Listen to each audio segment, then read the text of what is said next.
যে খবরে নজর রাখবো, মাওবাদী নিরাপত্তা রক্ষীর সংঘর্ষ এবং যেমনটা জানা যাচ্ছে মাওবাদী ও নিরাপত্তা রক্ষীদের সংঘর্ষে আপনাদের জানিয়ে রাখবো, মাওবাদী ও নিরাপত্তা রক্ষীদের সংঘর্ষে 2 মহিলা সহ 5 মাওবাদী নিহত। মাওবাদীদের মাথার দাম 15 লক্ষ টাকা।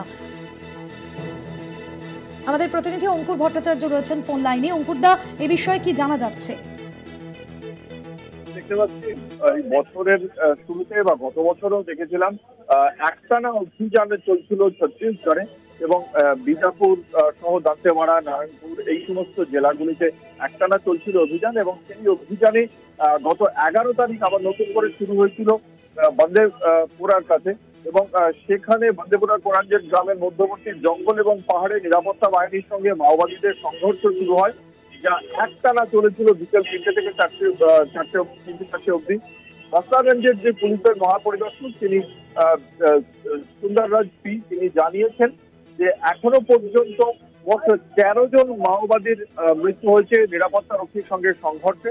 এবং এই সংঘর্ষের জেরে যে 12 তারিখ সকাল 8টায় যে সংঘর্ষ শুরু হয়ে বিকেল 4টে পর্যন্ত যা একটানা চলেছিল, তাতে 5 জন মাওবাদীর দেহ উদ্ধার হয়। এদের মধ্যে 2 জন মহিলা, 3 জন পুরুষ। এবং এই 2 মহিলা এবং 3 জন পুরুষ এরা প্রত্যেকেই শীর্ষ কমান্ডার এবং এদের মাথার দাম প্রশাসনের পক্ষ থেকে 15 লক্ষ টাকা ধার্য করা হয়েছিল বলেই জানতে পারা যাচ্ছে। এদের কাছ থেকে বিপুল পরিমাণ আগ্নেয়াস্ত্র উদ্ধার হয়েছে, এসএলআর রাইফেল, বিজিএ লঞ্চার সহ অনেক ম্যাগাজিন এবং অত্যাধুনিক অস্ত্রশস্ত্র, .315 রাইফেলও উদ্ধার করা হয়েছে এদের কাছ থেকে। এখনো পর্যন্ত মোট 13 জন মাওবাদীর দেহ উদ্ধার করেছে নিরাপত্তা রক্ষীরা।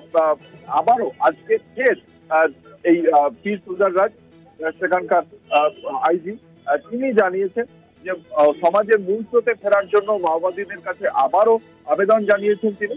এবং যদি তারা সেই পথে না হাঁটে সেক্ষেত্রে তাদের পরিণতি যে চরম হবে সে কথাই আরো একবার হুঁশিয়ারি দিয়ে জানিয়ে দিয়েছেন। ভাস্বতী, ধন্যবাদ জানাবো অঙ্কুর।